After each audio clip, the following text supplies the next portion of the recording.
The morning sun cast long shadows across the cobblestones of Windsor Castle's courtyard as Sarah Mitchell stepped off the tour bus, her oversized camera bag bouncing against her hip.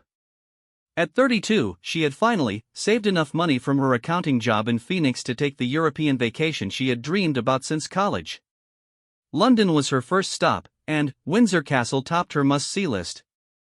Sarah had always been fascinated by the British royal family. Her small apartment back home was filled with commemorative plates, books about royal history, and framed photographs of various royal weddings she had watched on television at dawn. This trip represented more than just a vacation, it was a pilgrimage to the heart of everything she had admired from across the ocean. The tour guide, a cheerful woman named Margaret with a crisp British accent, gathered the group of 20 tourists near the entrance. "Ladies and gentlemen, welcome to Windsor Castle, one of the oldest and largest occupied castles in the world. Please remember that this is an active royal residence, and we must show appropriate respect throughout our visit." Sarah nodded eagerly, pulling out her phone to take pictures of everything. The ancient stone walls seemed to whisper centuries of history, and she felt a thrill of excitement as they passed through the entrance gates. She had read extensively about Windsor Castle during her flight, learning about its role as a weekend retreat for the royal family and its significance in British history. As the group moved through the state apartments, Sarah marveled at the opulent decorations, the priceless artwork, and the sheer grandeur of it all. She took hundreds of photos, trying to capture every detail to share with her friends and family back home. The tour guide's voice provided a constant stream of historical facts and amusing anecdotes about past royal residents. "The Queen spent much of her childhood here during World War II, Margaret explained as they walked through an ornate hallway. "She has called Windsor Castle her home for over 7 decades. Sarah's heart swelled with emotion. She had always felt a deep connection to the royal family, especially after watching documentaries about Queen Elizabeth II's long reign and dedication to duty. The idea of walking in the same halls where royalty had lived for generations filled her with an almost spiritual reverence. The tour continued through the semi-state rooms, where Sarah learned about state banquets and official ceremonies.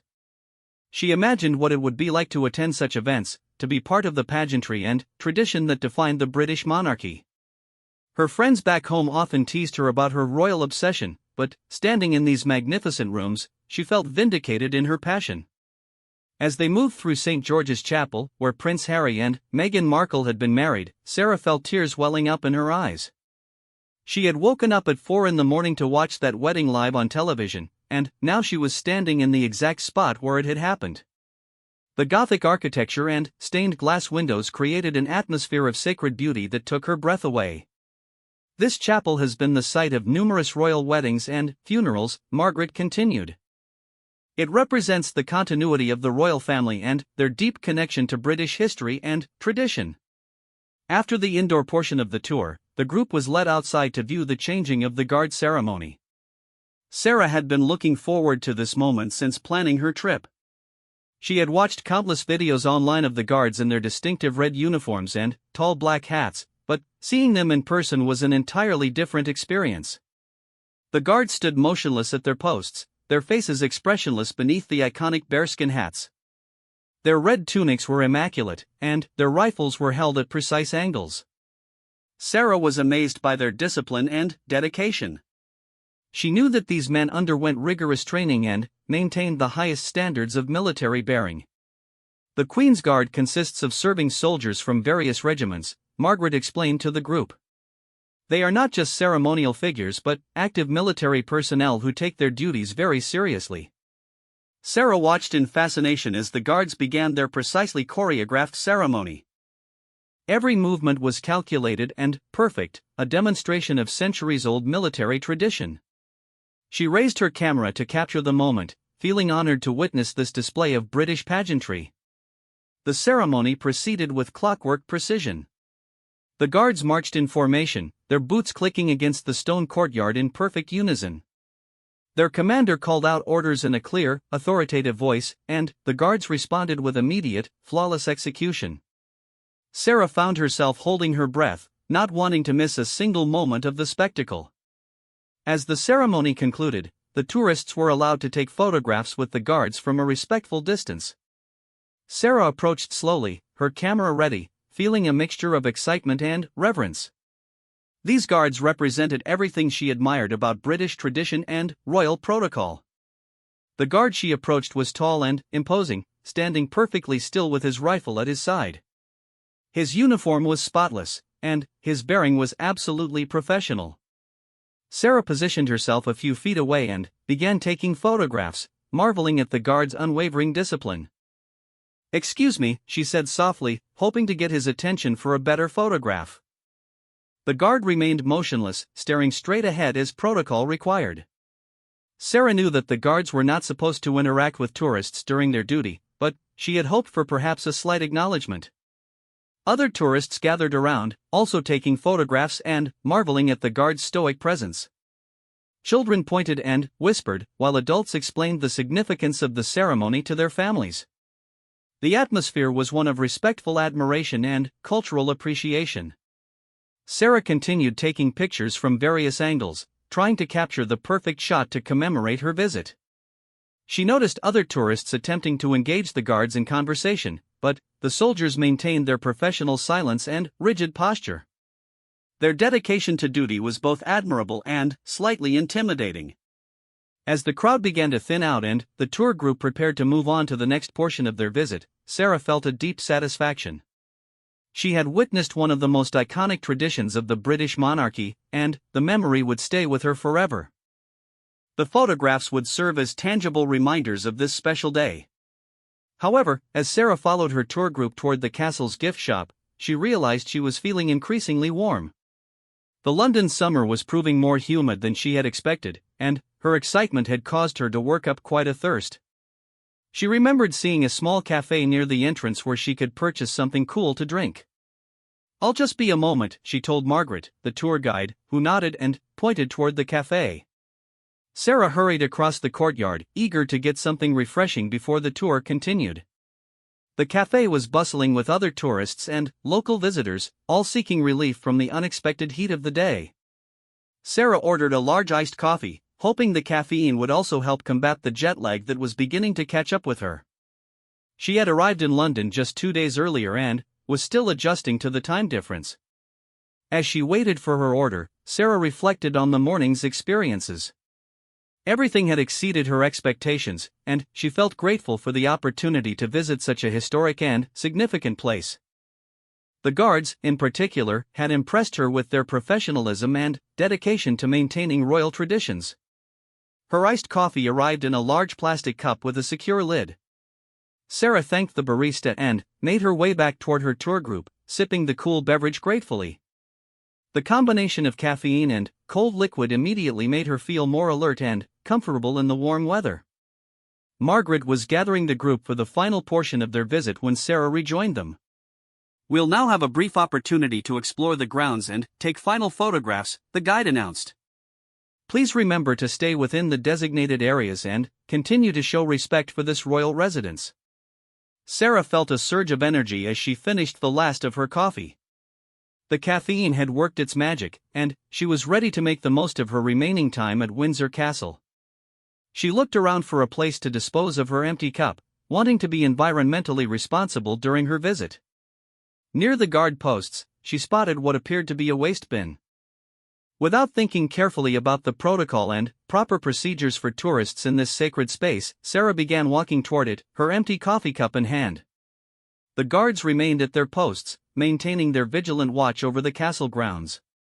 As Sarah approached the area where the guards stood, she was still caught up in the excitement and emotional high of her royal castle experience. The morning had been everything she had dreamed it would be, and she felt a deep connection to the history and tradition surrounding her. What happened next would change the course of her vacation and create an international incident that would be remembered for years to come.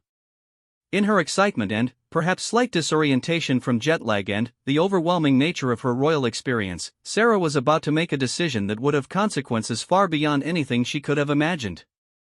The stage was set for a confrontation that would test the boundaries of tourist behavior, royal protocol, and international relations. Sarah Mitchell, the devoted royal enthusiast from Phoenix, was about to become the center of a controversy that would make headlines around the world and force her to confront the reality that her actions, however unintentional, could have serious and lasting consequences in one of the world's most protected and revered locations. Guardsman James Wellington had been standing at his post for nearly 2 hours, his back straight and his eyes fixed on the horizon beyond the castle walls. At 24 years old, he was a veteran of 3 tours with the Scots Guards and took immense pride in his role protecting one of Britain's most treasured royal residences. The red tunic and towering bearskin hat were not just a uniform to him, they represented centuries of military tradition and unwavering loyalty to the crown. James had grown up in a military family in Yorkshire, where his father had served as a sergeant major and his grandfather had fought in World War II. From childhood, he had understood the importance of duty, discipline, and respect for authority. Joining the Scots Guards had been a natural progression, and earning the honor of serving as one of the Queen's Guards at Windsor Castle represented the pinnacle of his military career thus far. The morning had been routine, with the usual stream of tourists taking photographs and marveling at the changing of the guard ceremony. James was accustomed to the attention, the pointing cameras, and the whispered conversations about the guard's stoic presence. He had learned to filter out the external distractions while maintaining complete awareness of his surroundings and any potential security threats. His training had been rigorous and comprehensive, covering not only traditional military skills but also specific protocols for dealing with the public at royal residences. The guards were taught to remain motionless and silent during their duty hours, ignoring attempts at conversation or interaction from tourists. This discipline was not merely ceremonial, it served important security functions and maintained the dignity of the royal institution. James understood that his role extended beyond simple guard duty.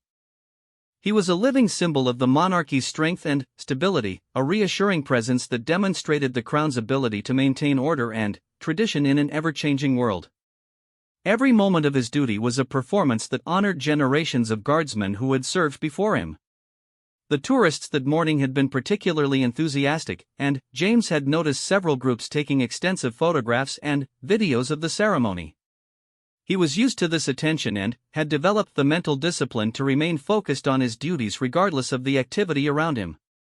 His peripheral vision allowed him to monitor the crowd while appearing to stare straight ahead. Among the tourists, he had noticed an American woman who seemed particularly excited about the experience.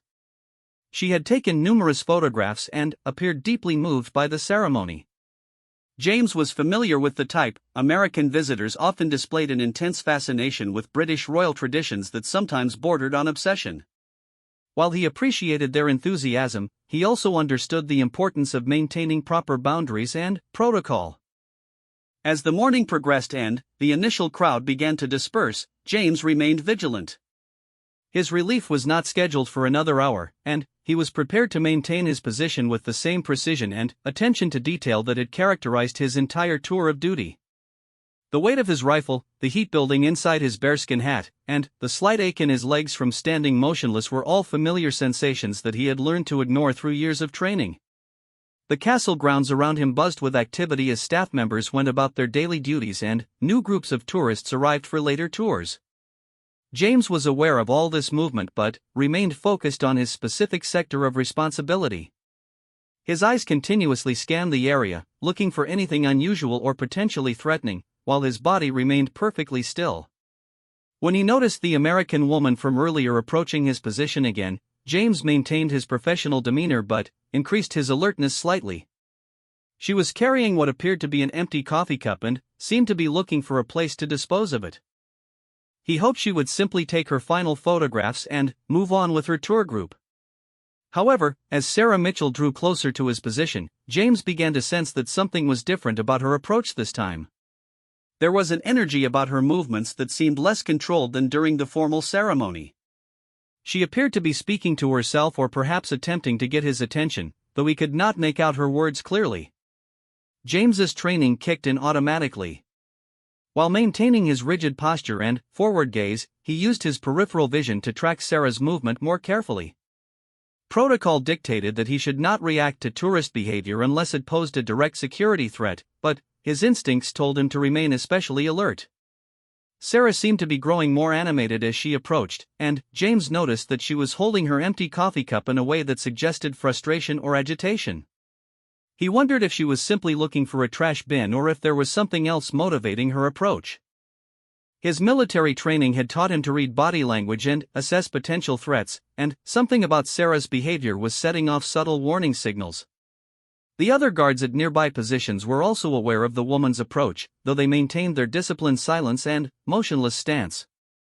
The collective years of experience among the guards had taught them to communicate through subtle shifts in attention and awareness, even while appearing completely static to outside observers. James found himself in the difficult position of having to balance multiple priorities. His primary duty was to maintain the ceremonial dignity of his position while also ensuring the security of the castle grounds. Tourist interactions were generally handled through established protocols that emphasized non-engagement, but he was also responsible for recognizing and responding to any behavior that might escalate beyond normal tourist enthusiasm. As Sarah continued her approach, James could see that her facial expression had changed from the earlier excitement and reverence to something that looked like frustration or anger. He wondered what might have caused this shift in her demeanor and whether it was related to her experience at the castle or perhaps some unrelated personal matter. The coffee cup in Sarah's hand seemed to be the focus of her attention, and James noticed that she was gripping it more tightly than necessary for simply carrying an empty container. His years of military service had taught him to pay attention to such details, as they often provided early warning signs of potential problems. Other tourists in the area seemed oblivious to any change in atmosphere, continuing to take photographs and chat among themselves. But James and his fellow guards were trained to notice subtleties that ordinary civilians might miss. There was a tension building in the immediate area around Sarah that experienced security personnel could sense even when it wasn't obvious to casual observers. James began to mentally review the protocols for dealing with escalating tourist situations. The guidelines were clear about maintaining position and demeanor while using discreet signals to alert other security personnel if necessary. The castle had multiple layers of security, including plainclothes officers who could intervene in situations that required more flexible response than the ceremonial guards could provide. However, as Sarah drew within a few feet of his position, James realized that events were unfolding too quickly for standard protocols to be effective. The woman's behavior had crossed from enthusiastic tourism into something that appeared more unpredictable and potentially problematic. The moment when Sarah raised her arm, still holding the coffee cup, James understood that he was about to face a situation unlike anything he had encountered during his time as a Queen's Guard. His training had prepared him for various scenarios, but the specific combination of tourist enthusiasm gone wrong and potential disrespect to royal protocol was about to test his ability to respond appropriately while maintaining the dignity of his position. In the split second before Sarah's action, James found himself thinking about his family's military tradition, his oath to protect royal property and maintain British dignity, and the hundreds of tourists who were watching the scene unfold. Whatever happened next would not only affect him personally but would also reflect on the reputation of the guards, the castle, and, potentially, the monarchy itself. The weight of that responsibility, combined with his training and natural protective instincts, prepared James for what was about to become one of the most challenging moments of his military career. As Sarah's arm completed its motion and the contents of her coffee cup flew through the air toward him, James realized that his response in the next few seconds would determine not only how this incident was resolved but also how it would be remembered and reported to the world. The quiet morning at Windsor Castle was about to be shattered by an act that would create ripple effects extending far beyond the ancient stone walls, affecting lives, careers, and international perceptions in ways that none of the participants could have anticipated when the day began with such promise and excitement. The cold remnants of coffee struck Guardsman Wellington squarely across his chest and face, the liquid seeping through his pristine red tunic and dripping from the rim of his bearskin hat. For a moment that seemed frozen in time, the entire courtyard fell silent. The other tourists stopped their conversations mid-sentence, cameras lowered from faces, and even the bustling sounds of castle staff seemed to pause as the magnitude of what had just occurred began to register. Sarah Mitchell stood motionless, her empty coffee cup still in her hand, her face a mask of immediate horror and regret. The anger and frustration that had built up over the past several minutes had exploded in a moment of poor judgment that she now realized would haunt her forever. The words she had shouted at the guard echoed in her mind, accusations about British arrogance, complaints about being ignored, and demands for basic courtesy that had culminated in her throwing the remains of her iced coffee at a man whose job required him to remain silent and motionless. James Wellington maintained his position for several seconds, his training warring with his natural human reactions. Coffee dripped steadily from his uniform onto the ancient stones beneath his feet, staining the red wool of his tunic and creating dark spots that would be visible to every photograph and video camera in the vicinity. His jaw tightened almost imperceptibly, but years of military discipline kept him from breaking character even under these extraordinary circumstances. The first person to break the stunned silence was Margaret, the tour guide, who rushed toward Sarah with a look of absolute mortification. "Madam, what have you done?" she whispered urgently, her professional composure cracking under the pressure of witnessing such an unprecedented breach of protocol at one of Britain's most sacred locations. Within moments, the scene erupted into controlled chaos. Plainclothes security officers who had been positioned discreetly throughout the courtyard began moving toward the incident with swift, purposeful strides. Their radios crackled with urgent communications as they reported the situation to command centers both within the castle and at higher levels of the security apparatus. "Armed police, do not move." The command rang out with unmistakable authority as uniformed officers appeared from positions that most tourists had not even realized existed. Sarah found herself surrounded by serious-faced men and women whose hands rested on their weapons while they assessed the situation for additional threats. The other tourists in the area were quickly shepherded back by additional security personnel who had materialized with impressive speed.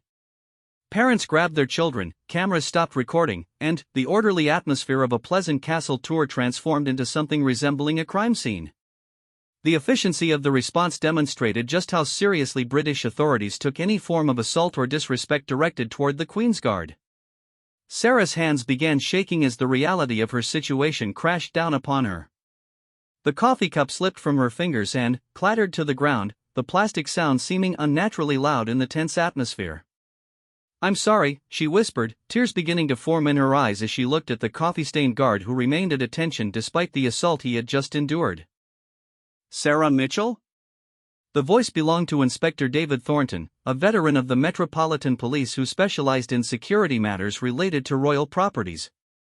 He approached with a calm but unmistakably serious demeanor, his identification clearly visible as he took charge of the situation. "I need you to remain calm and comply with all instructions. You are under arrest for assault on a member of Her Majesty's Guard." The formal reading of her rights seemed to echo off the ancient walls of Windsor Castle, each word driving home the severity of what she had done. Sarah listened in growing horror as Inspector Thornton explained the charges against her: assault, disturbing the peace, and disrespecting royal property. The legal terminology felt surreal, as if she was watching someone else's life fall apart rather than experiencing her own nightmare. "I didn't mean to," Sarah said, her voice barely audible above the activity surrounding them. "I was just frustrated. He wouldn't acknowledge me, and I felt ignored and disrespected. I know that's no excuse, but I never meant for this to happen." Inspector Thornton's expression remained professional but not unsympathetic. In his 15 years of dealing with tourist incidents at royal properties, he had seen various forms of inappropriate behavior, but physical assault on a guard was extraordinarily rare and correspondingly serious. "I understand that you may have acted impulsively, madam, but the consequences of your actions are quite severe regardless of your intentions." As Sarah was being processed by the police, Guardsman Wellington finally received permission from his commanding officer to break his stance and assess his condition.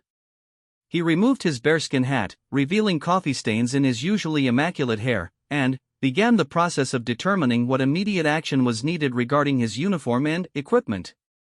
Captain Robert Hayes, Wellington's commanding officer, approached with a mixture of concern for his guardsmen and anger about the incident. "Are you injured, Wellington?" he asked, his voice carrying the clipped authority of a career military officer who was struggling to maintain composure in the face of such disrespect to his unit. "No serious injury, sir," Wellington replied, though the coffee had left sticky residue on his face and hands, and the staining of his uniform would require immediate attention. "I maintained position as required by protocol until given permission to assess the situation." The captain nodded approvingly, recognizing that Wellington's adherence to protocol under such trying circumstances exemplified the highest standards of military bearing. However, he was also acutely aware that this incident would generate significant attention from both the media and higher command authorities, requiring careful management to protect both the reputation of the guards and the dignity of the royal institution. Meanwhile, other members of Sarah's tour group watched in stunned silence as their fellow American tourist was handcuffed and prepared for transport to the local police station. Margaret, the tour guide, faced the difficult task of managing the group's shock and concern while also dealing with her own professional embarrassment at having a client behave so inappropriately during what should have been a routine cultural visit. "Ladies and gentlemen," Margaret announced to the remaining tourists, her voice shaky but professional, "I'm afraid we'll need to modify the remainder of our tour due to these circumstances. Please follow me to the visitor center where we can discuss the situation and arrange for your transportation."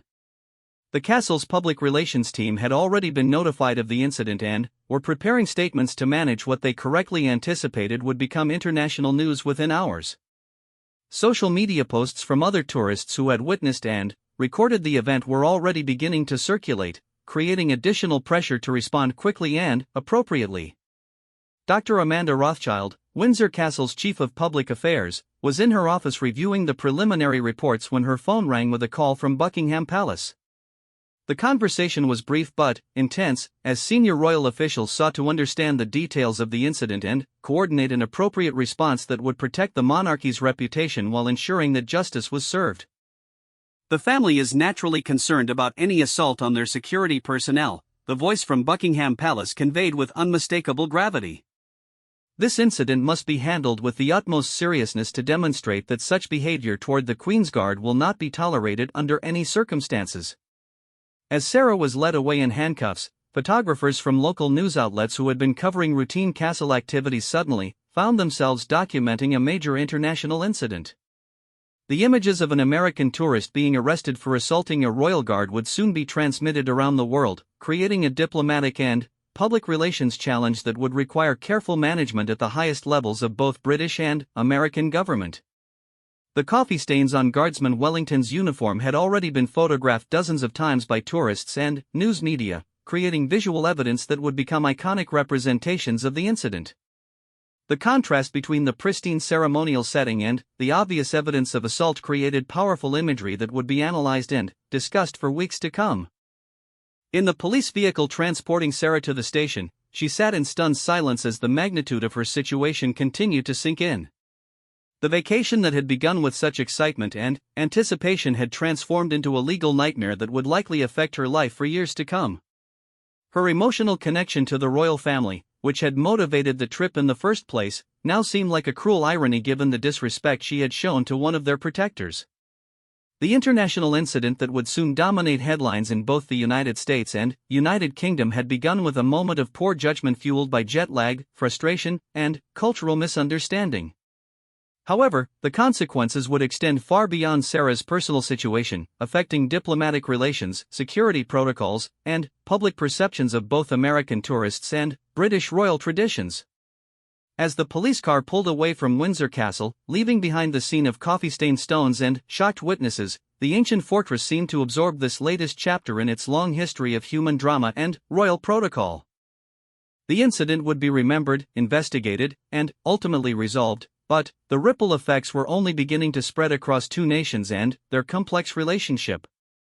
The Thames Valley Police Station in Windsor had processed many unusual cases over the years, but the arrest of an American tourist for assaulting a royal guard created an atmosphere of heightened tension and careful procedure.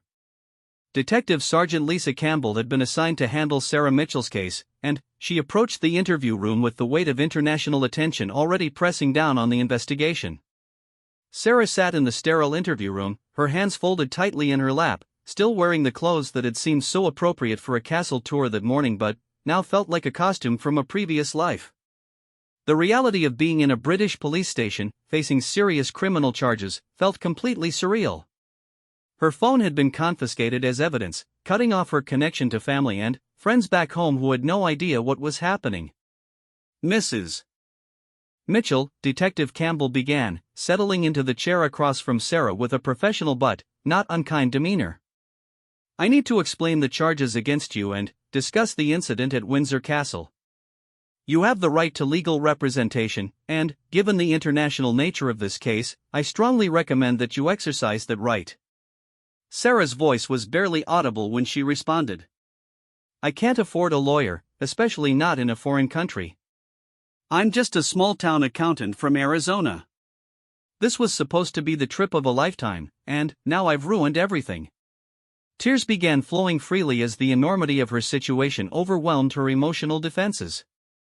The detective had dealt with many emotional suspects over her career, but there was something particularly heartbreaking about Sarah's obvious genuine remorse and confusion about how her dream vacation had transformed into a legal nightmare. "The court can appoint representation for you, Mrs. Mitchell. But first, I need to understand exactly what happened from your perspective." As Sarah began recounting the events leading up to the incident, Detective Campbell took careful notes that would become part of an official report destined for multiple government agencies in both the United Kingdom and United States.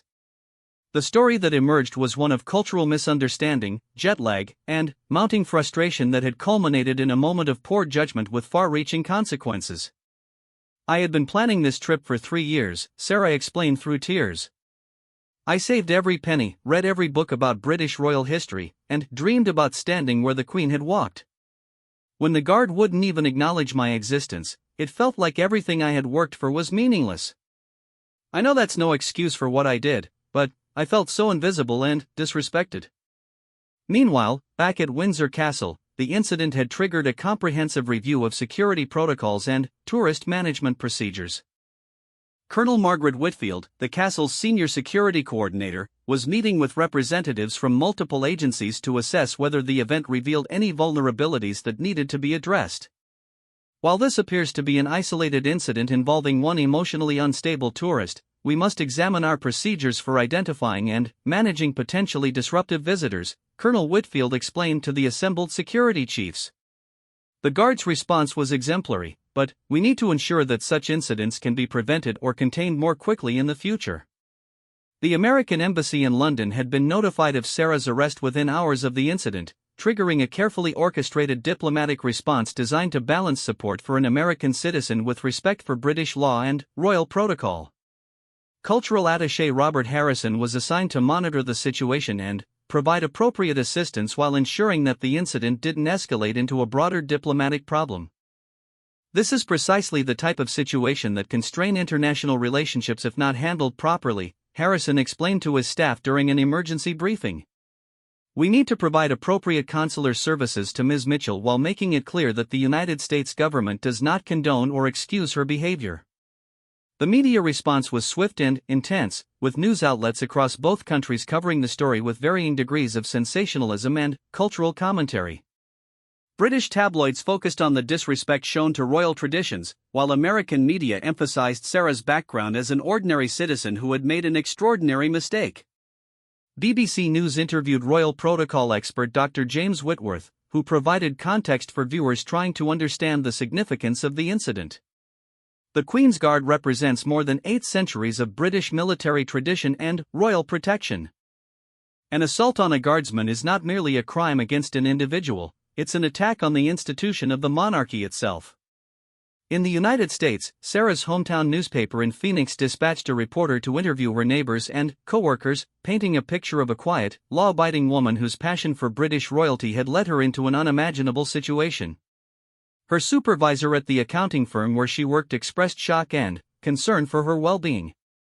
"Sarah was always talking about the royal family and planning this trip," her colleague Jennifer Martinez told reporters. She had pictures of Prince William and Kate's wedding on her desk and knew more about British history than most British people. "This is completely out of character for her." Back at the police station, Sarah was being processed through a system designed to handle everything from minor infractions to serious crimes. The paperwork associated with her case had already grown thick with reports, witness statements, and diplomatic notifications. Her passport had been confiscated, and she was informed that she would not be permitted to leave the country until the legal proceedings were concluded. The duty solicitor assigned to represent Sarah was Thomas Whitmore, a veteran defense attorney who specialized in cases involving international defendants. He arrived at the police station with a clear understanding that this case would likely attract significant media attention and require careful navigation of both legal and diplomatic considerations. "Mrs. Mitchell," Whitmore said as he introduced himself, "I need to be frank with you about the seriousness of your situation. Assault charges in the United Kingdom carry significant penalties, and the fact that your victim was a royal guard will likely result in enhanced scrutiny and potentially harsher sentencing if you're convicted." Sarah listened to her attorney's explanation of the British legal system with growing despair. The possibility of jail time, substantial fines, and a permanent criminal record seemed to multiply the consequences of her moment of poor judgment beyond anything she could have imagined when she threw that coffee cup. "What about my job, my apartment, my life back home?" Sarah asked, her voice breaking with emotion. "I used all my vacation time and savings for this trip. If I can't go home soon, I'll lose everything I've worked for."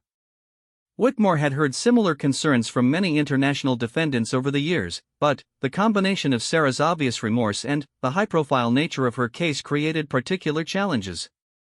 "We'll need to explore all available options, including the possibility of plea negotiations that might allow for alternative sentencing arrangements. However, I must emphasize that the Crown takes these matters very seriously." As evening approached, Sarah was informed that she would be held in custody overnight while the initial court proceedings were arranged. The prospect of spending the night in a British jail cell was terrifying for someone who had never been arrested before and was already overwhelmed by the cultural and legal differences she was navigating. The holding cell at Thames Valley Police Station was clean but austere, with basic furnishing that emphasized the reality of her situation. Sarah sat on the narrow bed, still struggling to believe that her dream vacation had transformed into a nightmare of international proportions. She thought about her family back in Phoenix, who would soon learn about her situation through news reports rather than her own explanation. Her elderly parents, who had been so proud of their daughter's successful saving plan and European adventure, would be devastated to learn that she was facing criminal charges in a foreign country. Her younger brother, who had teased her about her royal obsession, would probably blame himself for not taking her emotional investment more seriously. The jail's evening meal was delivered by a constable who treated Sarah with professional courtesy but maintained the emotional distance required by his position. The simple sandwich and tea seemed like a stark contrast to the elegant afternoon tea she had planned to enjoy at a London hotel as part of her royal experience. As night fell over Windsor, the castle returned to its normal evening routines, but the incident's impact continued to ripple outward. Security footage of the event was being analyzed by multiple agencies, witness statements were being compiled, and diplomatic communications were being exchanged between various government offices. Guardsman Wellington had been relieved from duty and was meeting with military counselors who specialized in helping service members process traumatic incidents. While the coffee assault might seem minor compared to combat experiences, the public nature of the incident and its impact on royal protocol created unique psychological pressures that required professional attention. The international incident that had begun with Sarah's moment of poor judgment was now involving dozens of people across multiple organizations and government agencies. The ripple effects would continue to expand as the legal process moved forward and the